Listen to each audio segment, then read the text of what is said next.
नमस्कार दोस्तों, हम लोग अगला सवाल देखते हैं। यह डीएलएड 2015 में पूछा गया क्वेश्चन है कि किसी संख्या की वार्षिक परीक्षा में 60 बच्चों के परिणाम पाई ग्राफ द्वारा निरूपित हैं, तो चित्र देखकर बताइए सबसे अच्छे बच्चे किस श्रेणी में उत्तीर्ण हुए। दूसरा कह रहा है प्रथम श्रेणी तथा द्वितीय श्रेणी में उत्तीर्ण बच्चों की संख्या का अनुपात क्या होगा। तो सबसे पहले हम देख लेते हैं। प्रथम श्रेणी में 60 अंश बच्चे उपस्थित हैं, वो पास हुए हैं। सेकंड श्रेणी में 180 अंश बच्चे और थर्ड श्रेणी में 90 अंश बच्चे उत्तीर्ण हुए हैं।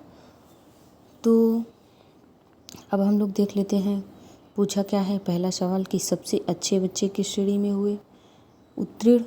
तो सबसे अच्छे बच्चे जो होंगे, वो जो पहला स्थान लाए होंगे वो सबसे अच्छे होंगे। तो पहले में 60 डिग्री बच्चे उपस्थित हुए। अब 60 डिग्री को हमको संख्या में बदलना है, तो चलिए हल करते हैं।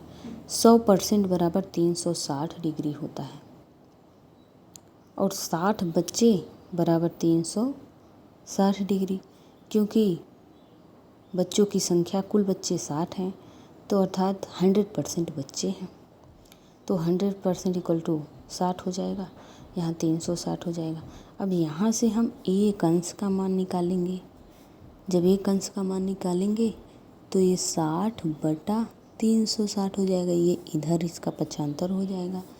तो एक अंश बराबर ये कटेगा तो 1/6,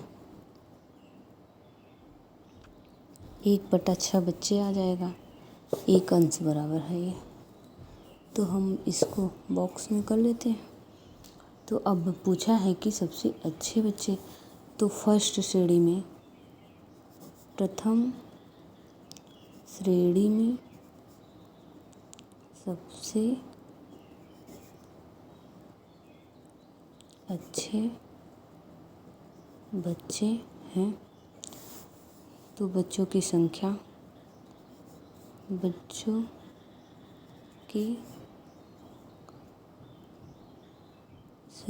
बराबर 60 अंश।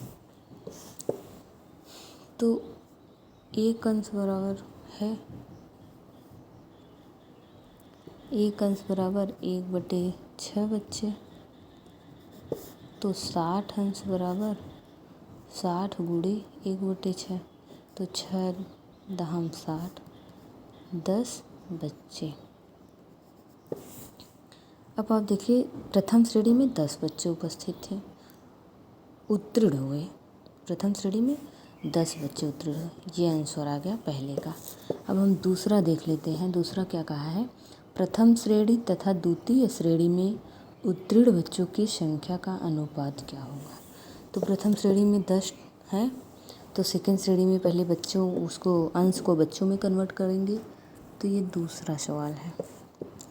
तो 180 डिग्री बराबर, यहाँ से कर रहे हैं क्योंकि एक अंश बराबर 1/6 बच्चे हैं, तो 180 बराबर 180 डिग्री गुणे 1/6, 6×3 18, तो 30 बच्चे आ गया।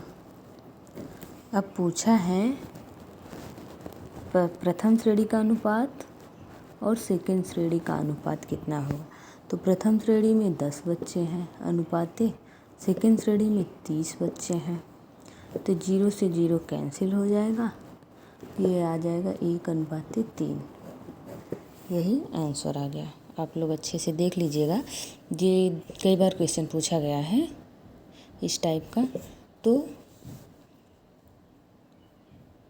ऐसे ही सवाल हल होगा।